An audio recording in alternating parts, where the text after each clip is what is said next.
So today we will be beginning with our lecture for the planning process. Now, before we begin with planning process, I will quickly give you an introduction. So I am architect Sai Pawar. I'm an alumni of SPA Bhopal, and I have also secured All India rank 44 last year in GATE 2024. So today we will be looking at your planning process. Now here, if we see the syllabus for planning process, this comes under your common section A at section 5. You are expected to know the concepts, principles, and theories of urban planning.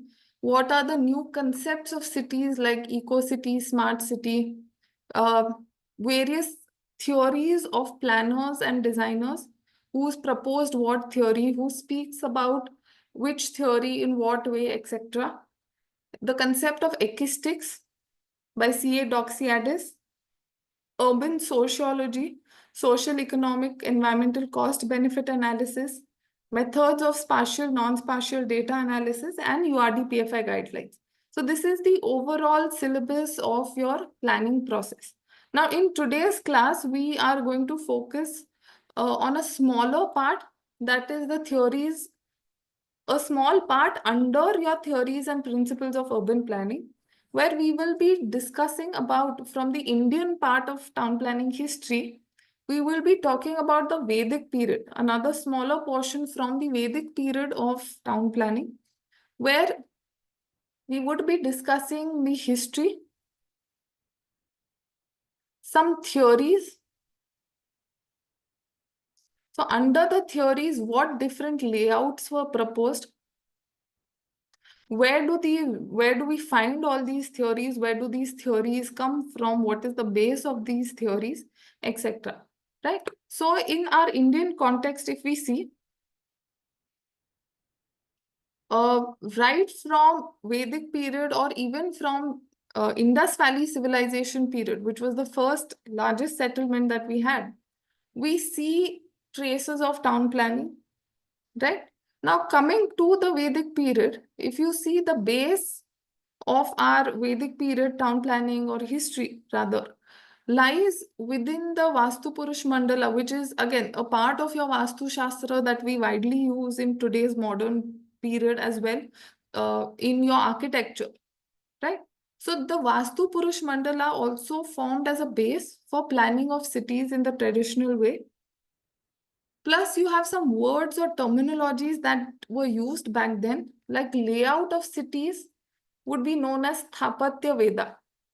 Street layouts would be called as Smriti Shastra, or the study or the science of laying out of streets. So you have, for example, one street layout that we are all familiar with is your gridiron pattern.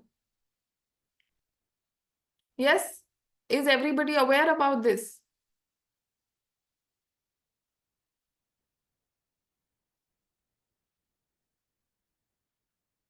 Yes, no. Everybody has an idea about the gridiron pattern, right?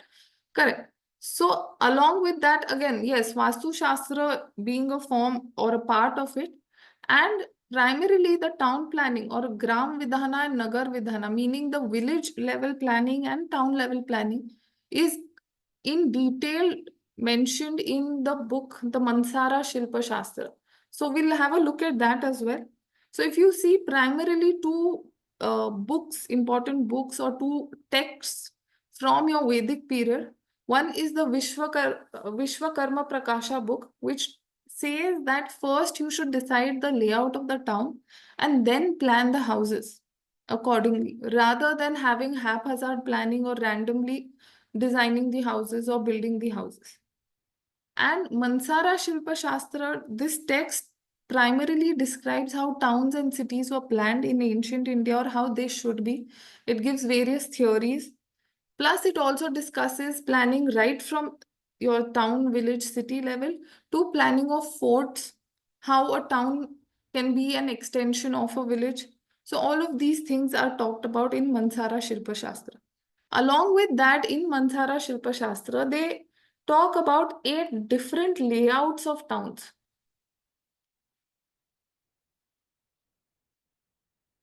based on the Vedic texts, the Vedic era, right? And what are these ideal, according to them, the ideal 8 type of layouts of towns? So this is being spoken in theory in Mansara Shilpa Shastra.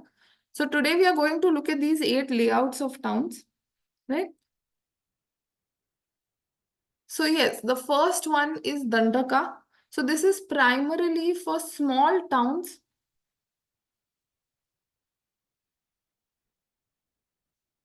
and villages.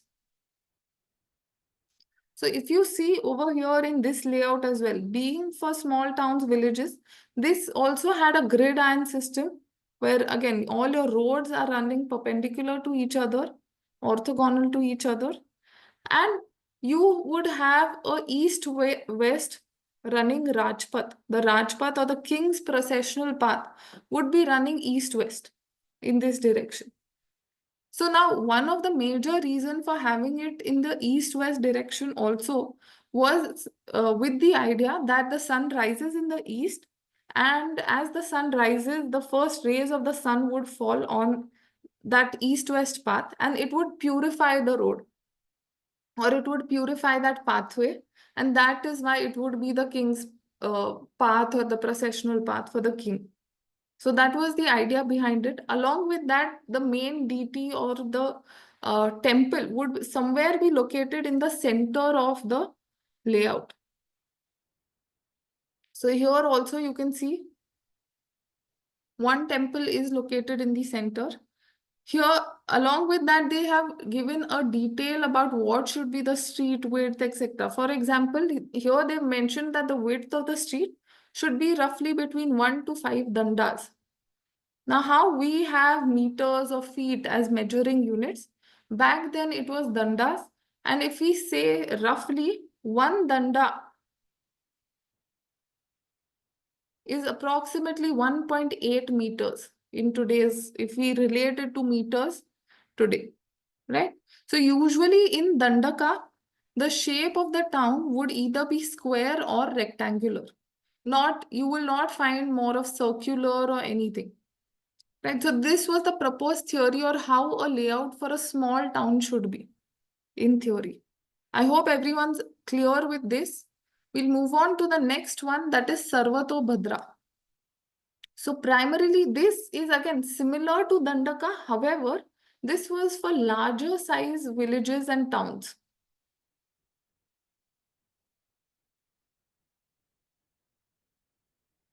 So again, the layout for this one also would be either square or rectangular itself. And one important thing would be that the temple would be dominating the center. So you have examples of the in Tanjavur, the Brihadeshwara temple complex is an example of this layout. Or you have the Sri Rangam locality in Tiruchirappalli. Similar layout. So even if you look at this, you have the core temple in the center. Along with that, you have these layouts of settlements that are happening around the temple. Now, another interesting thing in this was also that the houses or how people would be habituated around that temple was based more on the classes system, right? So people who are serving the temple would be living closest to the temple. So you had, let's say, your pandits, Brahmins, or even the musicians who would work in the temple, or likewise, right? So these people would be closest to the temple, living in closest proximity. And then you would have the others in the outer rings likewise. So that is seen in both these examples in the Brihadeshwara temple complex as well as in the Srirangam locality in Tiruchirappalli. Moving on to the next one, that is Nandyavarta. So Nandyavarta means primarily flower shaped.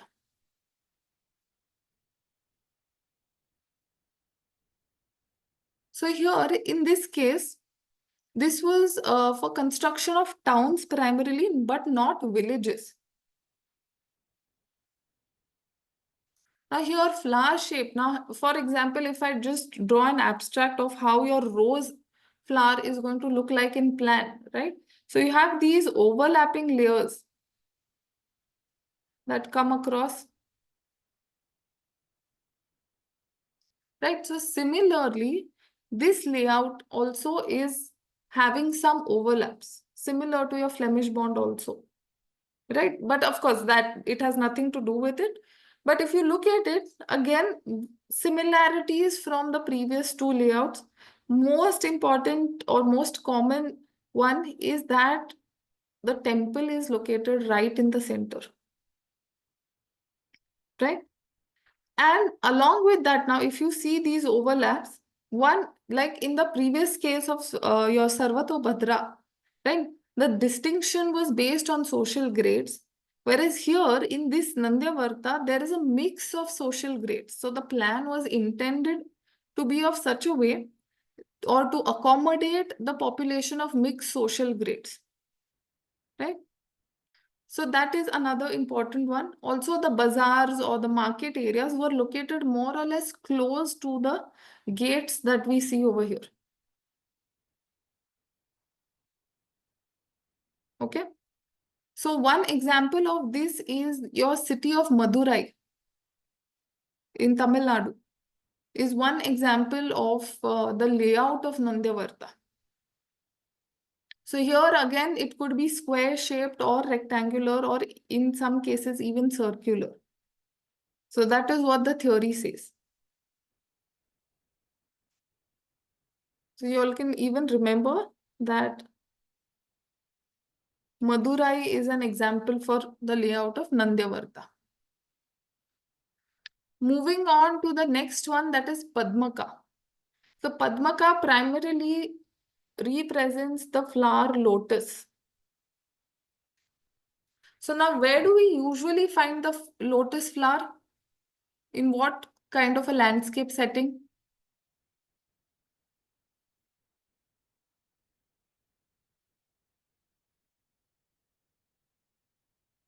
Yes.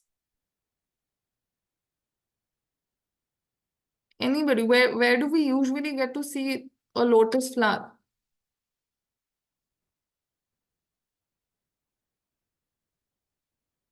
Do we find it on the mountains or in the water body? Yes, near a water body or in a lake, pond sort of a context, right? So similarly, this Padmaka layout representing a lotus, usually this layout that is there, here the settlement is surrounded by water on all sides. So like you can see in this plan as well, here you have this settlement with some fortification and you have water surrounding it on all sides, which is also called as your moat. When the water is surrounding a settlement on all sides, that water body or a moat that is created is primarily for your defense purposes, right? So this type of plan was for building of towns with fortresses all around them, representing your lotus. And most importantly, this would be your man-made water body.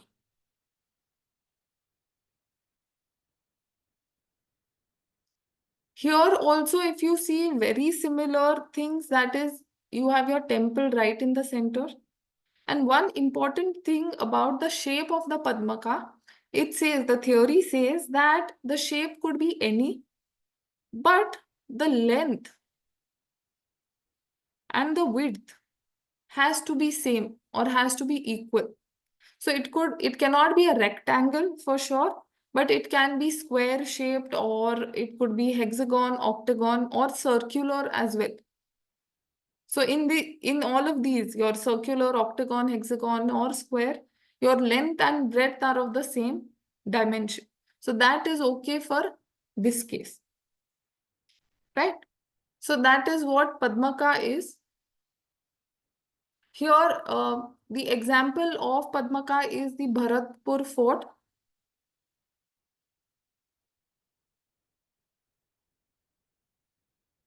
In Rajasthan.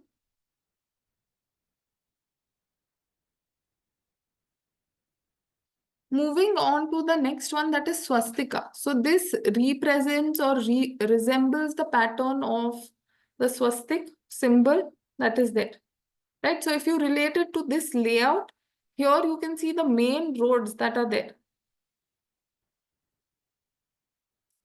Run this way, and the inner layouts that are there, or the internal roads, are running parallel to the main branch. So in this case, it is this way, or let's say here, this is the main branch. So these ones are running parallel to it this way. Here as well, mostly again, your plots are going to get divided into rectangular shape, these internal plots, because of the way the roads are running. And similar ideology or idea or concept, that is the temple is right in the center, even in this case. So here it could have a moat around it, it could have a fortification or no. That is another aspect. It would vary on the basis of the situation. So I hope this is clear for you. Moving on to the next one, that is Prastara. So here again, Prastara pattern, it says that the shape could be either square or rectangular, but not circular, triangular, nothing. Here as well, you get to see the temple in the center. But one very important thing in this is that the division of the layouts is based upon the economic class or the economic status. So here, if you see, look at this layout. So you have the smaller layouts that are for the poor class. Then you have a little larger uh, layout or plot layout for the middle class. Then residences for the rich and for the very rich, as per this layout. So here, more than the caste system or class system, it is the economic basis or the economic status that is being taken into consideration for the layout of that town. However, if we see in this case, in the Prastara, theoretically, right, all the infrastructure in terms of the social infrastructure, like your schools, hospitals, is, however, distributed throughout the layout. So in this case, if we see here, we have some water tanks, whereas in this case, you have a college over here. Over here, you have your hospital, you have a monastery in this area. Okay, so again, the town may or may not be surrounded by a fortification, and the example for this layout is your city of Jaipur, which is based on the 9 square mandala concept or the Navagraha system or Navagraha concept, right? Now, if you look closely, of course, see, what you need to understand that the Mansara Shilpa Shastra, whatever they are talking or whatever I'm telling you right now, is the points or characteristics they have mentioned of a town. So these plans are made on the description of the characteristics mentioned in the text. So this is not the exact layout of some town. But if we compare, let's say, the plan of Jaipur with this, right? The characteristics, what I've told you right now, are all visible in this plan, or you will find them all in this plan. So likewise, if we compare for Jaipur as well, you have the palace and the temple in the central part. And if you look at these layouts, right, where again these plots or the layouts or the sizes of these plots over here, you can all of you see a difference in the plot sizes within these sectors or areas? Yes, let's say within this, all of them. Do we all see some difference? Yes, in the plot size. So again, that is representing the characteristics of what is mentioned in the texts for Prastara.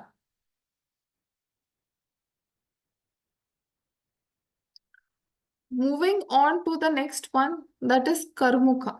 So here, this shape of the city is resembled by a bow and arrow. So in this case, how we have a bow and arrow, right? So the fortification or the shape of that town, the parabolic shape is of the bow is represented by the fortification. Where you have the drawstring, this would usually be the water body.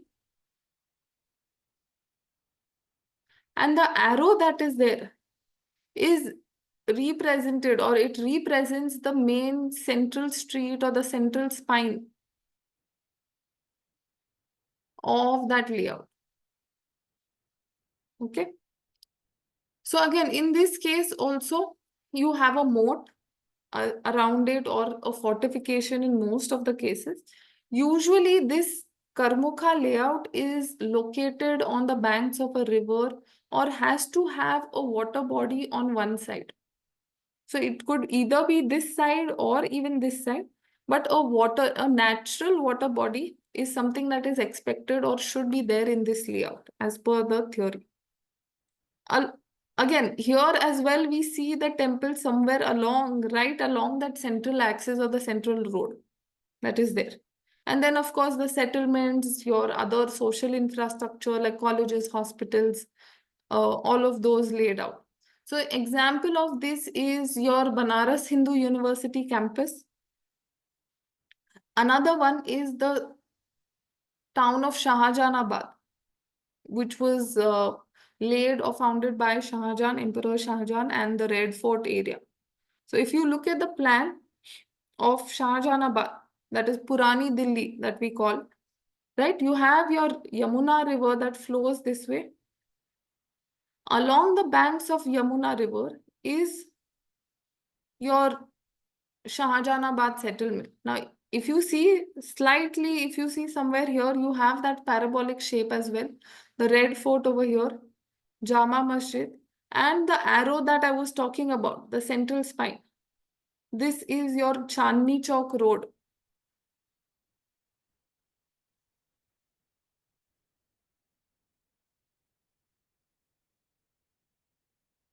Right? That represents the arrow in this case.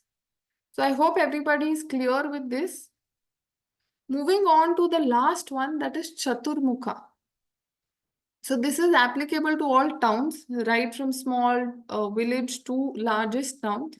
Here, primarily, as the name suggests, Chatur meaning four, Mukha is mouths or openings or gates rather, in this case, for the city. So here, the primary layout or characteristic of the layout is that the town or the settlement has four main entrances. So this could either be square or rectangular, but the four main entrances, again, them meeting, when they run perpendicular to each other, they meet at the central temple that is there, which would, the temple again in this case would also remain in the center. Now you might say that, okay, even the previous 7 layouts that we saw, they also had all these kind of openings, etc. So what is different?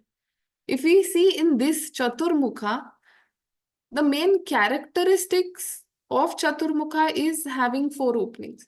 Whereas for the previous ones, if we see, they had some various different characteristics. Openings or gates, let's say in the previous cases, were just a small outcome. They were not a priority characteristic. Whereas in case of Chaturmukha, the layout entirely is based because of these gateways or openings to the settlement. Okay, so just to quickly summarize, I will just repeat all of them. That is Dandaka, Sarvatobhadra, Nandyavarta, Padmaka, Swastika, Prastara, Karmukha, and Chaturmukha. For most of them, we've seen that you have the temple in the center.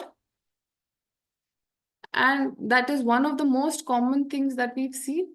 Along with that, the east-west Rajpath or the king's processional path. That is another commonality we see usually in layouts like Dandaka, Sarvatobhadra, Nandyavarta. Right? That is not seen in Karmukha, but most of them have these similar features or characteristic. Most common is the temple in the center. So I hope everybody is clear with this. We'll just quickly try and attempt 2-3 questions that have come earlier in GATE. Yes, can you all please tell me the answer for this? Type of village should be built on a bank of a river or sea as per architecture of Mansara is. Your options are Nandyavarta, Karmukha, Swastika and Prastara.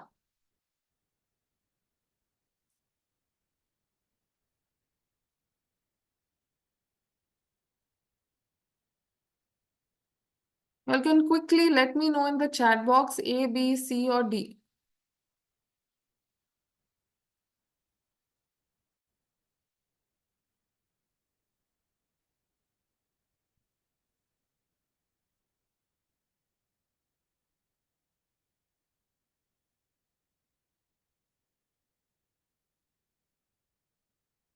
Yes, come on guys, quickly.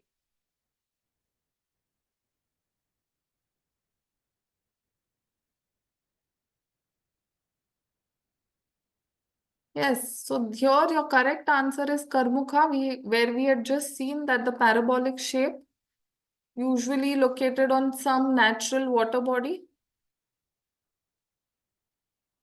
or fortification, and the arrow that is represented by your main central axis or main central road, right? Okay, we'll try another one. That is a settlement pattern of 4 by 4 matrix with a cross-like principal axis of 4 main roads and 4 smaller cross-like networks of arterial roads opening up to 4 gateways cardinally. This pattern is called as.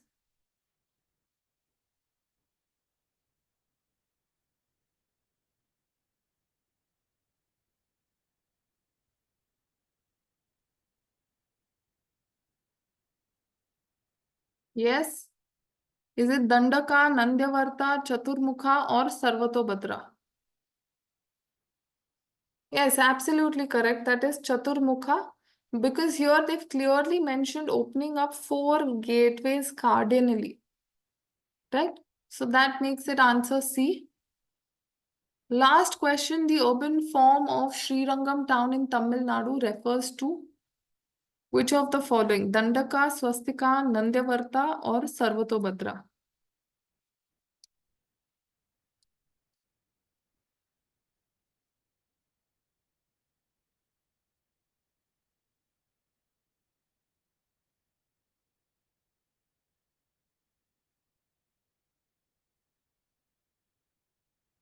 Yes, anybody?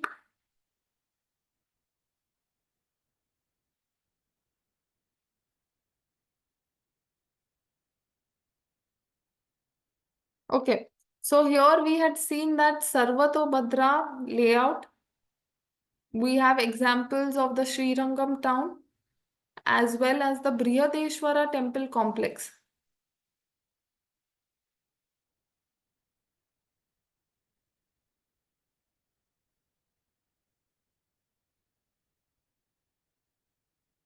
Plus Srirangam town also are 2 examples of Sarvatobhadra. Whereas for Nandyavarta, we had seen the example of Madurai. So in this case, your correct answer is option D. Okay, one last question.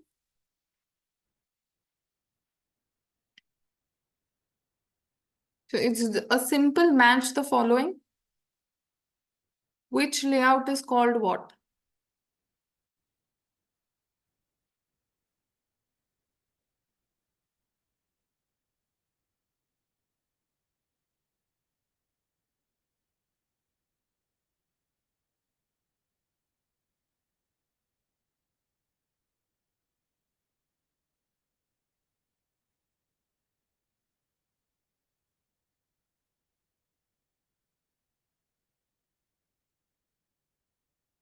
Okay, so can I say P is swastika? That is P is option 2.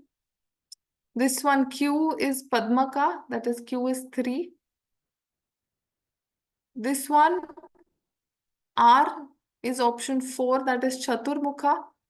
And S is your Karmukha.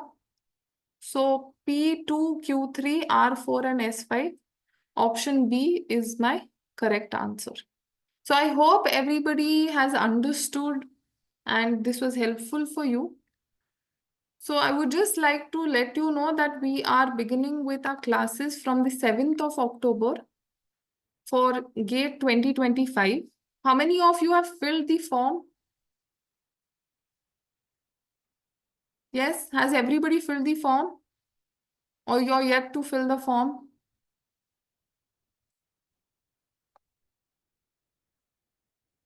Okay, Mohit has filled. What about others? Akanksha, Bhargav, Dhruv, Gunjan. The GATE form, GATE examination form, application form. Yes? Okay. Yes. So for the batch that we are beginning from 7th of October, all the lectures that will be conducted will be by the faculty who holds master's degree in their specialized subjects. Along with that, we will also be conducting test series as per your subject as well as full length. You will also be provided hard copy study materials, and there will be post-exam guidance as well in terms of which colleges are better for, let's say, your master's in planning or whatever is your choice of interest. We will be having classes daily for the upcoming batch, where again the alumni of IITs, NITs, and SPAs are the faculty at Exam Assure who will be conducting your lectures, and they are also gate rankers right from AIR 2 to AIR 72. All the classes will be conducted online, and you will have access to all the class recordings in case if you miss any class by any chance. All of this will be accessible till the date of the exam. It will be taught in an easy, simple language. If everybody is comfortable with Hindi, the faculty would ask you and then discuss probably something if they feel in Hindi. But of course, after the consent of everybody in the class, you would also have one-on-one doubt clearing sessions. The study material that is provided to you is not your 5-year architecture syllabus. Okay, it is sorted out in a very proper manner, pinpointedly only what is needed for the exam and which can help you boost your rank and get a higher score, right? So you will, along with hard copies, also you will be provided online notes on the platform once you enroll. In this, your aptitude classes are also included. We would also be having interactive sessions with previous year toppers. And like I mentioned earlier, you will have online tests. So again, it is on a similar basis of how GATE conducts the examination, completely online, where at the end, where you will be giving the test with us, you will get a detailed analysis of where you went wrong or how many questions did you mark wrong, etc. Which area are you good at? Likewise, a analysis of your attempt. So we would have subject-wise as well as full-length tests. Till the date of the examination, we would also be having your revision sessions if needed, discussion sessions, and guidance for other exams, along with counseling and guidance after GATE, which is much more important. And the course fee for this is not 21,000, it's 14,999. You can do a one-time payment along with an additional discount of 300, or if you want, you can also pay in installments. So to enroll, you can scan this QR code and use this code Sankalp for additional discount. In case if anybody has any questions, you all may please ask me. Along with that, I would also like to tell you that tomorrow, that is the 6th of October at 8 p.m., we will be conducting another live session where we will be discussing about the benefits of GATE and what opportunities open up to you after you give the GATE examination. So a message would also be sent to you accordingly. So a new batch starts from 7th October, and this session is happening tomorrow, that is 6th October at 8 p.m. So do join us tomorrow as well. So this will give you a lot more motivation as to why you should prepare for this examination and much more clarity of what you want. Okay, so in case if you have any questions, do let us know.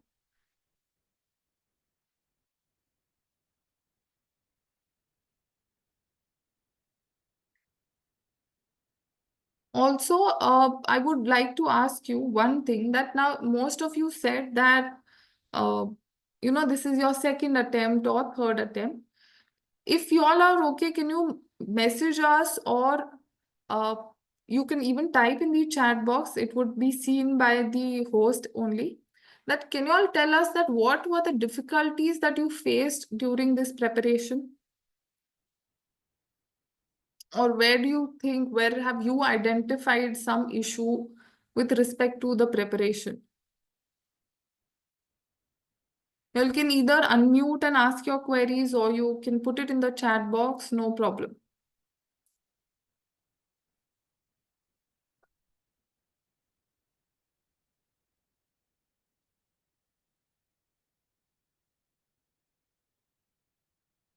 If you have any queries regarding how to prepare, what is to be done, any kind of queries, you all are free to ask us.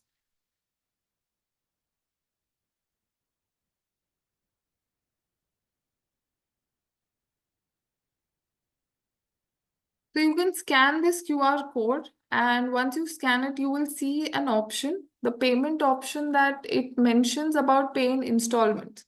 So you have to pay in 2 installments. So all the details are given in the page once you land on the page after scanning this code. So the payment can be done in 2 installments primarily.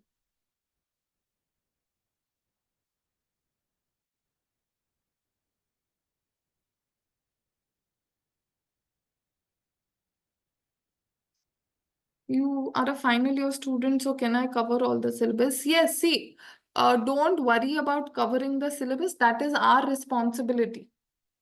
Okay. So what we do at Exam Assure is we don't teach you unnecessary things that are not required for GATE.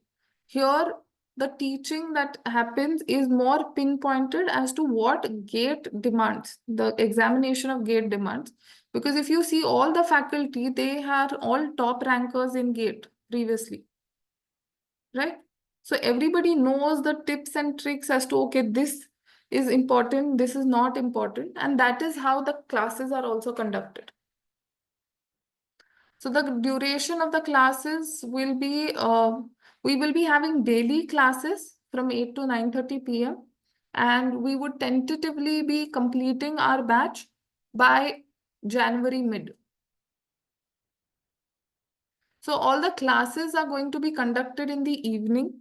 So since some of you are working, some of you are in your college, right? So we understand that in the daytime you have your jobs or college. So in the evening, these classes will be conducted. What all will be covered in online lecture versus study material? So all the important notes that are needed for your revision, etc., would be covered in your hard copy study materials. Whereas in the online lectures, it would directly be the PPTs that the faculty would be sharing with you, that you can access online on the portal only.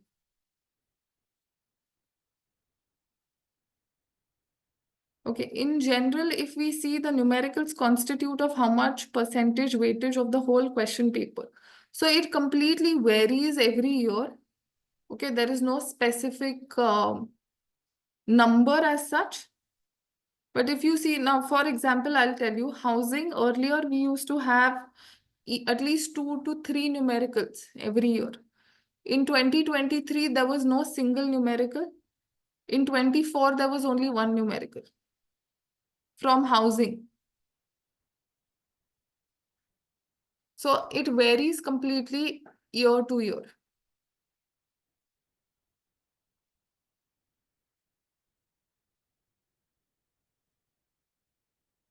So a demo test would be conducted later in the month of February. And when during our classes, what we are doing as and when how you complete a subject, let's say today I finish teaching you planning process. Tomorrow the test for planning process will be conducted for you. Okay? That is what we will be doing in the course.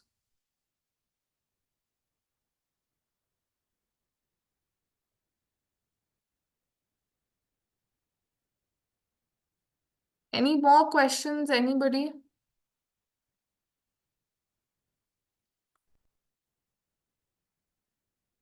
It can be anything, like whatever doubts you have in your mind. How will one-on-one interaction be conducted? So you can contact the faculty, you can contact the exam assure admin. The number is also given here down on the screen, and they will arrange for that one-on-one session with the faculty as and when needed. Or other than that, let's say, suppose, for example, today I'm teaching you planning process, tomorrow I'm teaching you urban design. So in case if you have some doubt in this planning process part also, in my another lecture, you can also ask me that time. There's no issue.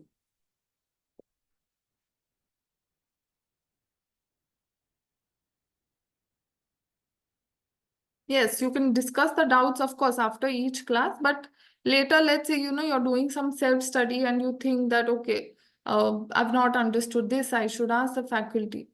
Or also during, while the faculty is teaching you, each faculty gives you that, some time to ask your doubts.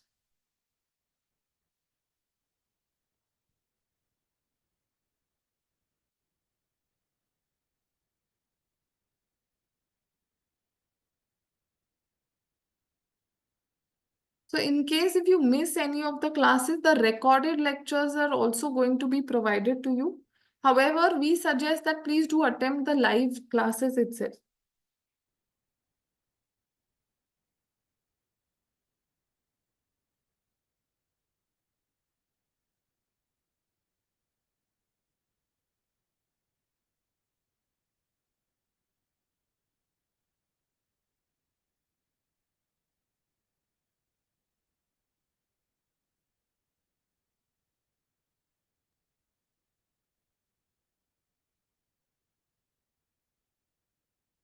Yes, so I hope everybody's doubts are cleared. So thank you everyone, and see you all tomorrow as well for the next session, that is benefits of GATE and its opportunities. Thank you and good night.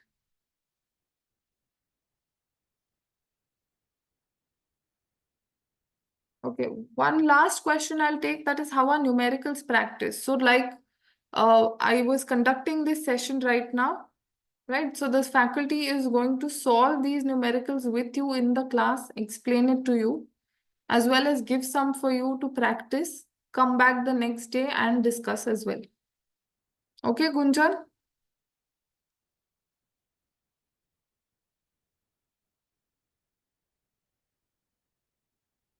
Thank you and good night, everybody.